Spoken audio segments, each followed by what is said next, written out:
क्या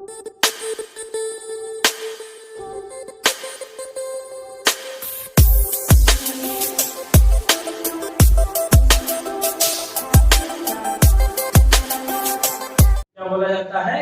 osmosis. Diffusion और osmosis means विसरण और परासरण। हिंदी में बोले तो इसको कहेंगे क्या? विसरण और परासरण।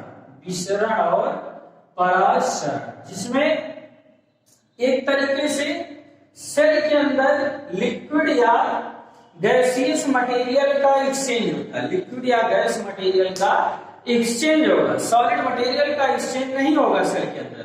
यदि सॉलिड मटेरियल का एक्सचेंज सेल के अंदर होगा तो कहीं न कहीं वो भी क्या होगा? घुलित अवस्था में होगा, मीन्स लिक्विड स्टेट में ही किसी सेल के अंदर इन मटेरियल्स का एक्सचेंज होगा। तो विसरण डिफ्यूजन में क्या होता है?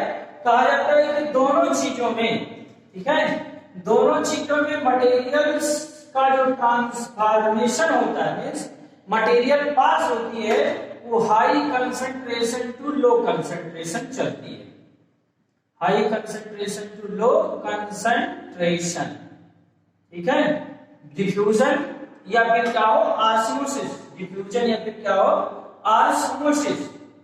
इसमें भी हाई से लो की तरफ, हाई से लो कंसंट्रेशन की तरफ, लो कंसंट्रेशन की तरफ मटेरियल का एक्सचेंज होगा। हाई से लो कंसंट्रेशन मटेरियल का एक्सचेंज होगा।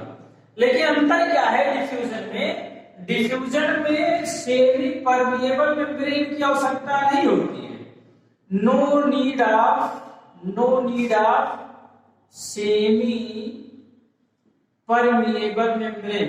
Permeable membrane, no need of semi permeable membrane भाई।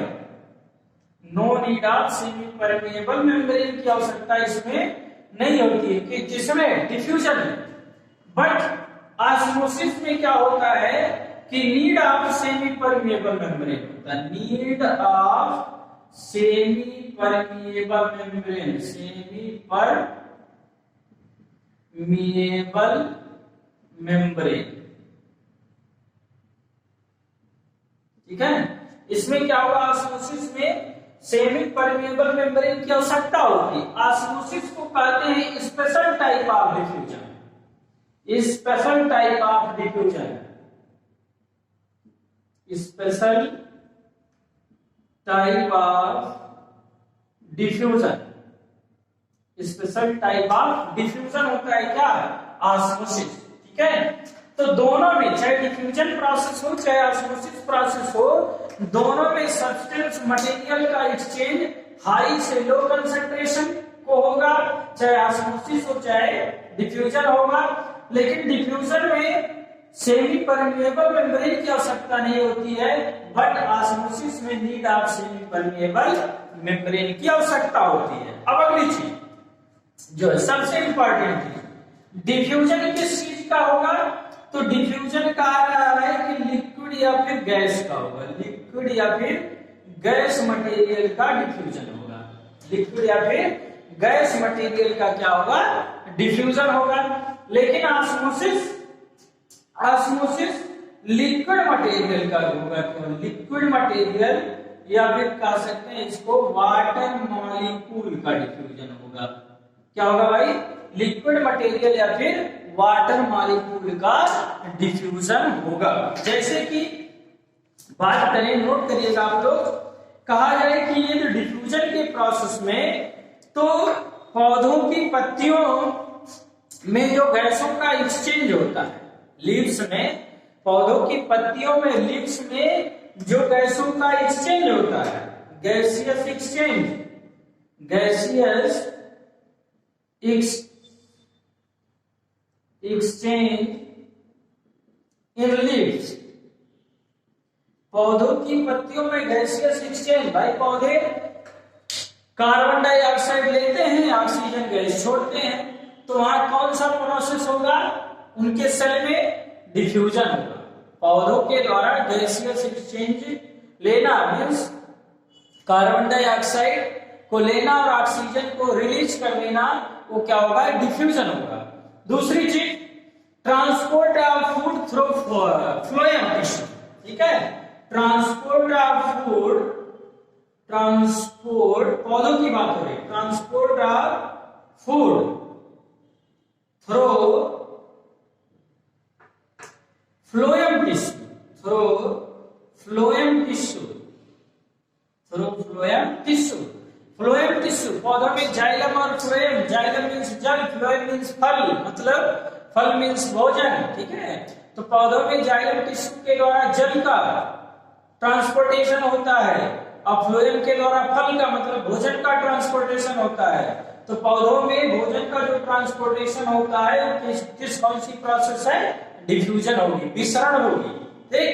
अगला जो है पौधों से वाटर का लॉस होना, पौधे से पानी का लॉस होना, water loss of water through the aerial parts of plants, पौधे के वायवीय भागों के द्वारा पानी का उत्सर्जन होगा, जिसको बोलते हैं वाष्पोत्सर्जन, ट्रांसपीरेशन, तो भी क्या प्रोसेस है, डिफ्यूजन है, ठीक। फिर कहा गया movement of ions and solutes from one cell to another, एक सेल से दूसरे सेल को, एक सेल से दूसरे सेल को आयंस या फिर सॉल्यूट मटेरियल्स का डिफ्यूजन होना, मींस एक्सचेंज होना, और किसके अंतर्गत आएगा, डिफ्यूजन के अंतर्गत आएगा, ठीक है। तो ये चीजें डिफ्यूजन में थी, डिफ्यूजन को समझना है तो अगर लिक्विड और गैसेस मटेरियल का एक्सचेंज होगा, सेमी परमेबल की आवश्यकता नहीं होगी, मटेरियल हाई से लो कंसंट्रेशन को एक्सचेंज होगा। इसमें आपको एग्जांपल बता दिया गया कि पौधों की पत्तियों और हवा के बीच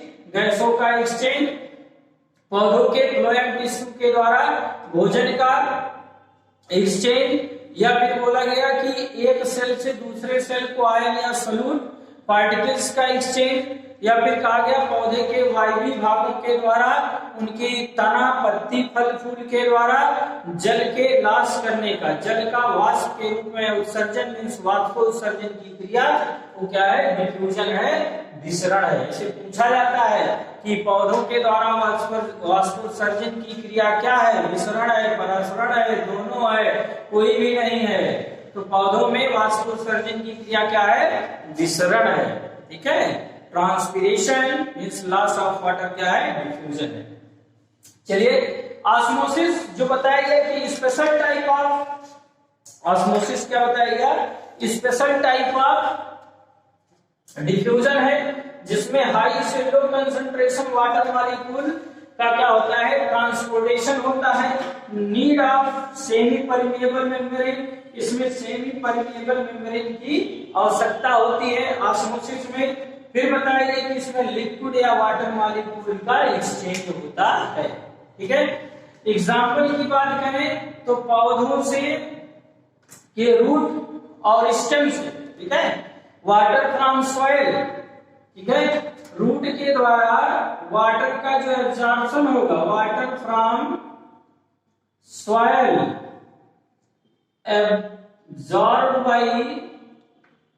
absorbed by water from soil absorbed by roots and root hairs, root and root hairs, ठीक है। मिट्टी से पानी का, सॉइल से पानी का उसकी जड़ों या जड़ कोशिकाओं के द्वारा पानी का अवशोषण क्या है, ऑस्मोसिस है। क्यों, क्योंकि वहां पर एपिडर्मिस सेल एक अर्धपारगम्य झिल्ली प्रेजेंट होगी, जो कि एक सेल थिक होती है, one cell thick epidermis cell present होगा, वही अर्धपारगम्य झिल्ली मींस सेल मेम्ब्रेन का काम करता है, ठीक है, ऑस्मोसिस प्रोसेस में हेल्प कराता है, ठीक है। फिर एक सेल से पौधों की बात हो रही है, पौधों में वाटर का दूसरा पॉइंट कहा जा रहा है कि water moves from one cell to another, water moves from one cell to another cell, वो क्या है, ऑस्मोसिस है। भाई बताया गया ना कि लिक्विड या वाटर मॉलिक्यूल का जहां भी मूवमेंट होगा, जहां सेमी परमेबल मेम्ब्रेन का इन्वॉल्वमेंट होगा, वो क्या है आपका ऑस्मोसिस है। क्या है ऑस्मोसिस। एक किशमिश को लेते हैं, बादाम लेते हैं, उसको पानी में, या चना लेते हैं, चने को पानी में डाल देते हैं, तो कुछ समय बाद 6 से 8 घंटे बाद वो क्या हो जाता है, स्वेल अप हो जाता है, फूल जाता है चना, रेजिन, किशमिश। ठीक, तो किसका एग्जाम्पल है, ऑस्मोसिस का है। वाटर मॉलिक्यूल का क्या हो जाता है, मूवमेंट हो जाता है, वाटर मॉलिक्यूल इसके अंदर पहुंच जाता है हायर का, क्योंकि उसके सराउंडिंग में वाटर का कंसंट्रेशन अधिक होता है, जिससे वाटर हाई से लो कंसंट्रेशन में जाके उस रेजिन्स को, चने के दाने को, एलमंड्स बादाम को वह क्या कर देता, फुला देता। आगे अगली जानकारी कहा जा रहा है कि osmosis control the amount of water within the cell which is essential for the growth of cell. ठीक है, कहा है कि osmosis control the amount of water, osmosis amount of water को कंट्रोल करता है इन सेल, मतलब cell में वाटर की मात्रा को ज्यादा या कम होने से बचाने का काम करता है। तो ये कह रहा है कि osmosis control the amount of water within the cell. फिर इट कंट्रोल्स, ऑस्मोसिस के और भी फायदे गिनाए जाते हैं कि इट कंट्रोल्स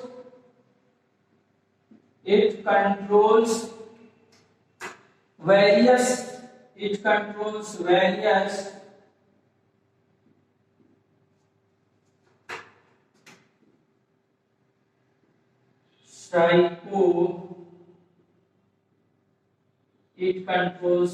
psychological activities. इन साइकोलॉजिकल एक्टिविटीज के अंतर्गत पहला क्या है, opening and closing of stomata, opening and closing of stomata. ठीक है, it controls various psychological activities, जिसके अंतर्गत पहले साइकोलॉजिकल एक्टिविटीज की स्टोमेटा को ओपन और क्लोज करने में हेल्प करता है। स्टोमेटा मतलब tiny pores project on the base of leaf, जिसको बोलते हैं पर्णरंध्र। जिन पर्णरंध्रों की सहायता से स्टोमेटा के द्वारा पौधों से वाटर लॉस होता है, वाष्पोत्सर्जन की प्रक्रिया, और उन्हीं स्टोमेटा के द्वारा गैसों का एक्सचेंज भी होता है बाय डिफ्यूजन प्रोसेस के द्वारा। ठीक है, तो यह है अगली चीज, splitting of fruits due to over irrigation, और भी साइकोलॉजिकल इफेक्ट है इसका। स्पेल्टिंग ऑफ फ्रूट्स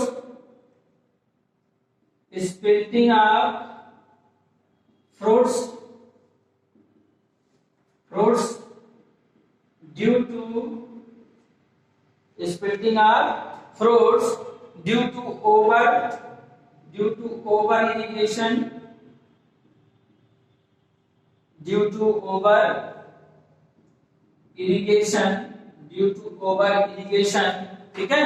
ऐसी चीजें विसरण और परासरण से क्या होती हैं, रिलेटिव होती हैं। ठीक, तो ऐसी जानकारी आप लोगों को बताई गई। कैसा लगा क्लास आप सभी बताइएगा दोस्तों। एक अनुरोध की वीडियो को लास्ट तक देखिए, वीडियो को कमेंट करिए, लाइक करिए, बेल आइकन को अलर्ट मोड पे रखिए, जिससे कोई भी सूचना हमारे द्वारा आपको बताई जाती है, कोई क्लास आपको प्रोवाइड कराई जा रही है, तो उसकी सूचना आप तक मिले। अपने साथियों को ज्यादा से ज्यादा हमारे साथ जोड़ने का प्रयास करिए। ऐसी क्लासों को फिर हम आपके साथ कंटिन्यू करेंगे। आगे हम लोग सेल ऑर्गेनल्स, कोशिका झिल्ली से रिलेटेड चीजें पढ़ी हैं, फिर हम लोग सेल ऑर्गेनल्स अभी केंद्रक की चर्चा करनी है और सेल ऑर्गेनल्स ठीक अगले क्लास में करते हैं। बहुत बहुत धन्यवाद।